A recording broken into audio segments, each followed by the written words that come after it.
শুভ সকাল বন্ধুরা। এখন আমি সকালের যে কাজটা নিয়ে চলে এলাম সেটা শেয়ার করতে করতে একটা গল্প শোনাচ্ছি। গল্পটার নাম হচ্ছে বনবাসের প্রথম রাত্রি। আজকের ওয়েদারটা কিন্তু ভালোই আছে, তো দেখা যাক। এখন বিকেলের দিকে ঝড় বৃষ্টি হলে মুশকিল আছে। তো গাছের আম তো পড়েই গেছে, কিছু নাই আর, ভয় যা হবার হয়ে গেছে আর কি। তো গল্পটার নাম হচ্ছে বনবাসীর প্রথম রাত্রি। রামের অনুরক্ত বহু অযোধ্যাবাসী তার রথের পিছনে যাচ্ছিল। রাম সস্নেহে তাদের বললেন, তোমরা আমাকে যে প্রীতি ও সম্মান করে থাকো, ভরতকে তার অধিক করবে। তিনি বয়সে বালক হলেও জ্ঞানে বৃদ্ধ। তোমাদের প্রিয় ও হিতকর কর্ম নিশ্চয় করবেন। আমার চেয়ে তার রাজোচিত গুণাবলী অধিক আছে। যে সকল জ্ঞানবৃদ্ধ বয়োবৃদ্ধ তেজস্বী ব্রাহ্মণ রামের অনুগমন করছিলেন, তারা বার্ধক্যের জন্য কম্পিত মস্তকে দূর থেকে বলতে লাগলেন, হে দ্রুতগামী শ্রেষ্ঠ তুরঙ্গমগন, যারা রামকে বহন করছো, প্রভুর হিতার্থ তোমরা নিবৃত্ত হও, যেও না। প্রাণীদের কর্ণ আছে, অশ্বের বিশেষ করেই আছে, অতএব তোমরা আমাদের প্রার্থনা শুনে নিবৃত্ত হও। বৃদ্ধ ব্রাহ্মণদের এই আত্মবাক্য শুনে রাম লক্ষ্মণ সীতা রথ থেকে নেমে পদব্রজে বনের দিকে যেতে লাগলেন। ব্রাহ্মণগণ অতিশয় দুঃখিত হয়ে সসম্ভ্রমে রামকে বললেন, তুমি ব্রাহ্মণের হিতকারী, সেই জন্য আমরা তোমার অনুগমন করছি। যোগাগ্নি দ্বিজস্কন্ধে আরূঢ় হয়ে তোমার পশ্চাতে যাচ্ছেন। তুমি রাজছত্র পাওনি, দেখো শারদীয় মেঘের তুল্য আমাদের বাজপেয় যজ্ঞলব্ধ ছত্র সকল তোমাকে ছায়া দেবে। তো আমাদের বেদ মন্ত্রানুসারিণী বুদ্ধি এখন তোমার নিমিত্ত বনাভিমুখী হয়েছে। আমাদের হংসশূদ্র পক্ষ কেশ মস্তক ধূলি লুণ্ঠিত করে প্রার্থনা করছি, তুমি বনে যেও না। ব্রাহ্মণরা এইরূপ বিলাপ করছেন। এমন সময়ে রাম দেখলেন অদূরে তমসা নদী তার গমন রোধ করে আছে। তো সুমন্ত্র তখন রথের ঘোড়া খুলে দিয়ে তাদের জল খাইয়ে স্নান করিয়ে তমসার তীরে চড়তে দিলেন। রমণীয় তমসা তীরে বসে রাম সীতার দিকে চেয়ে লক্ষ্মণকে বললেন, সৌমিত্রী, আজ আমাদের বনবাসের প্রথম রাত্রি। এই বিজন অরণ্যে মৃগ ও পক্ষীরা আবাসে ফিরে এসে কলরব করছে, যেন আমাদের দেখে কাঁদছে। অযোধ্যার স্ত্রী পুরুষ আজ আমাদের জন্য নিশ্চয় বিলাপ করছে। পিতা ও মাতার জন্য আমার শোক হচ্ছে। তারা কেঁদে কেঁদে হয়তো অন্ধ হয়ে যাবেন। তার মা ভরত এলে তাদের আশ্বাস দেবেন, এই আমার সান্ত্বনা। তুমি আমার সঙ্গে এসে ভালোই করেছো, নয়তো বৈদেহী রক্ষণাবেক্ষণের জন্য আমাকে অন্যের সাহায্য নিতে হতো। বনে বিবিধ ফলমূল মিললেও আজ রাত্রিতে কেবল আমরা জল পান করেই থাকবো, এই আমার ইচ্ছা। তো সান্ধ্য উপাসনার পর সুমন্ত্র ও লক্ষ্মণ রামের কর্ণসজ্জা প্রস্তুত করে দিলেন। রাম সীতা নিদ্রিত হলে লক্ষ্মণ জাগ্রত থেকে সুমন্ত্রকে রামের বিবিধ গুণের কথা বলতে লাগলেন। গোষ্ঠবহুল তমসা তীরে রাম সেই রাত্রি অযোধ্যার প্রজাবৃন্দের সঙ্গে যাপন করলেন। প্রভাতকালে তিনি লক্ষ্মণকে বললেন, দেখো, এরা গৃহ ত্যাগ করে এসে আমাদের উপর নির্ভর করে বৃক্ষমূলে নিদ্রিত রয়েছে। এরা প্রাণ ত্যাগ করবে, তবুও আমাদের ফিরিয়ে নিয়ে যাবার চেষ্টা ছাড়বে না।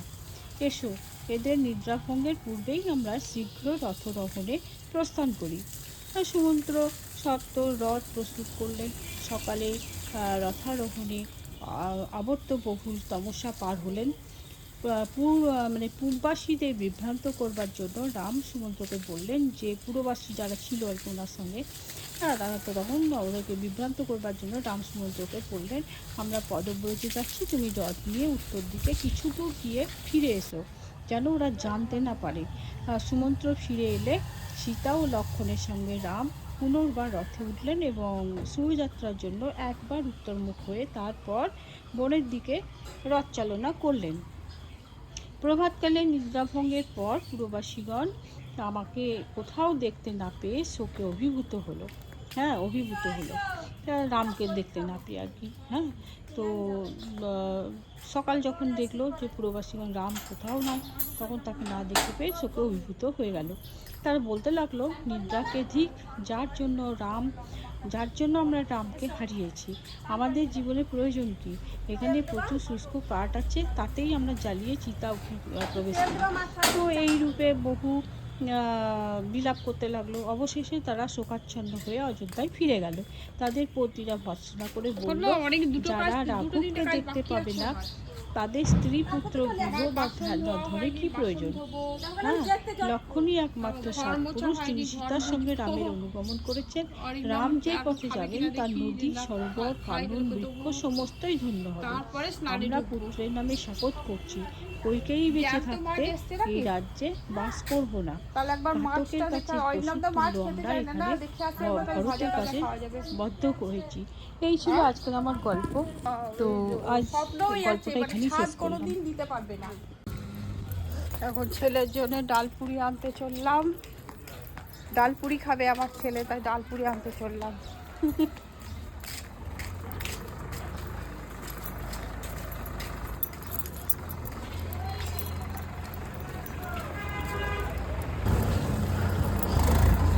কাকা ডালপুরি দাও তো।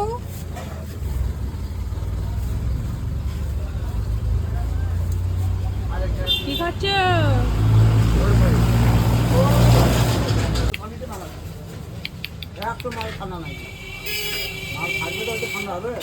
এই তোকে কে আসতে বলেছে? তোকে কে আসতে বলেছে? আমি? কে আসতে বলেছে? যা বাবরা রাইছো। কবে এলি? আমি কালকে এসেছি বিকেলে। হ্যাঁ ভালো আছি, আমি শুনেছি, কিন্তু উত্তরটা দিচ্ছি একটু পরে। আর সবজি বাজার করতে আসছিস? নষ্ট না। চ যাবো চ, চা খেয়ে আয়, মুড়ি খেয়ে আয়। দিদির ঘরের কাছে বাজার করতে এসছি। বললেও তো যাবি না নাকি? মনে হয় যে যাবি। বললে আমার বলার কর্তব্য বললাম, এবার তোর কর্তব্য, তুই যা করবি করবি। যাবো না কেন? যাবো। তখন বলি দিদির সঙ্গে দেখা হলো, বললো না। হাজার হোক যেত তো দিদি, নাকি বলো? দিদি বললে কথা আর বাড়ে। শুভ সকাল বন্ধুরা, এখন বাজে 9:45। তো আমার ছেলেকে খেতে দিয়ে দিলাম পুরি, ঘুগনি আর গুড়। অরিন্দম চলে আয়।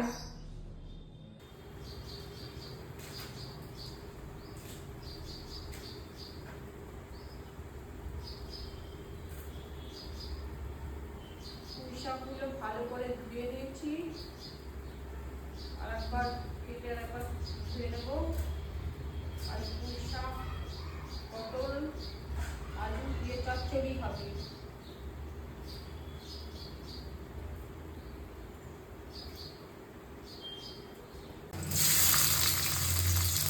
সাথে 5 ফোড়ন ইউজ করছি না, তার কারণ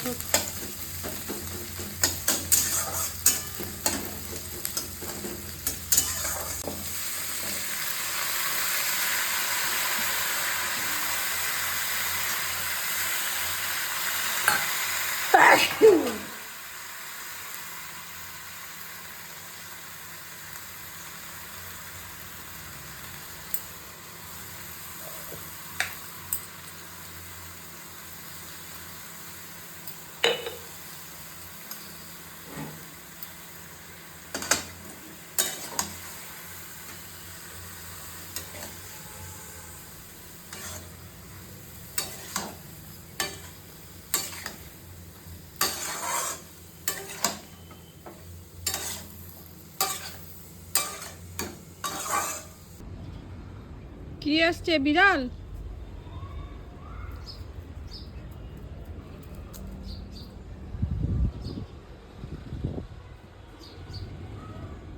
শুভ দুপুর বন্ধুরা, এখন বাজে 1:45। তো আমি ভাত নিয়ে নিয়েছি আমার খাওয়ার জন্য। আমার ছেলে এখন খাবে না, তো আমি একাই খাবো। তো ভাতে আজকের মেনু তো দেখিয়েছি প্রায় রান্না আমি আজকে। তো আলু করলা ভাজা, এটা পুঁই শাক, পটল আলু দিয়ে চচ্চড়ি। চচ্চড়িটা খেতে খুব সুন্দর হয়েছে, আমি খেয়ে টেস্ট করে দেখেছি। আর আলু পোস্ত করেছি টমেটো দিয়ে। এই হচ্ছে আজকের আমার মেনু।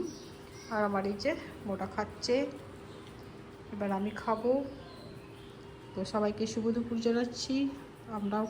আপনারাও খান, আমিও খাই।